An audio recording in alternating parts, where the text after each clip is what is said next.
প্রকৃত ভাবে মানুষ মারা একটা আয়নাঘর কথা আমরা শুনছি। এই দেশে আমি যে অনুভব করি অথচ আয়নাঘর নিশ্চয়ই আয়নাঘর। এইটা নিচে কোনো আমরা তো ঢাকা শহর বহস করি, কিন্তু নিচতলা যে এরকম বাড়ি 3টে তলা বাড়ি, এটা কখনো বাড়ি হইতে পারে না। এটা নিশ্চয়ই আয়নাঘর।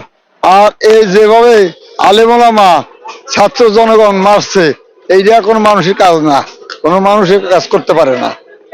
এজন্যই আমরা সকলে ফাঁসি চাই।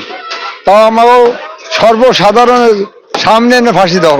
ডক্টর ইউনূস স্যারকে বলবো, আমি আহ্বান করবো, আমি একজন বয়স্ক মানুষ, যে স্যার আপনি মেহরবানি করে ওরে আইনে আমার জনগণের সামনে ফাঁসি দেন।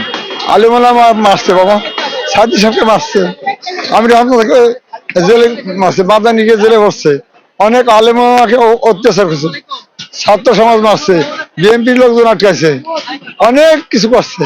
মাপ তো চা লাগবি না, আর ফাঁসির কাছে বলতে হবে। তা সে তার কথা অটল আছে, আমরা ইনশাল্লাহ আমাদের কথা অটল আছি। ছাত্র সমাজ নিয়ে গোটা বাংলাদেশ আমরা অটল আছি। ভারতের আমরা দখল করবো ইনশাল্লাহ। আমি তাদের বলতে চাই, তোমরা আমার ছোট ছেলের মতো কে ভাইয়ের মতো, তোমার শান্ত মাথা আগে যাও, তোমাদের সাথে আমরা আছি। তোমাদের রক্তের বন্যা হয়ে গেছে, দেখে আমার মনটা ভয়ে কান্দে, আমার খুব খারাপ লাগে। তোমরা যে রক্ত দান করছো, তোমার রক্তের দান আজকে আমরা স্বাধীনতা পাইছি। তোমাদের ভুলার না, তোমরা শান্ত মাথা আগে যাও, আমরা তোমাদের সাথে আছি। ধৈর্য সহকারে কাজ করো, জানি মানুষ তোমাদের খারাপ না বলে, মানুষের সেবা করো, আর মানুষের দোয়া নেও।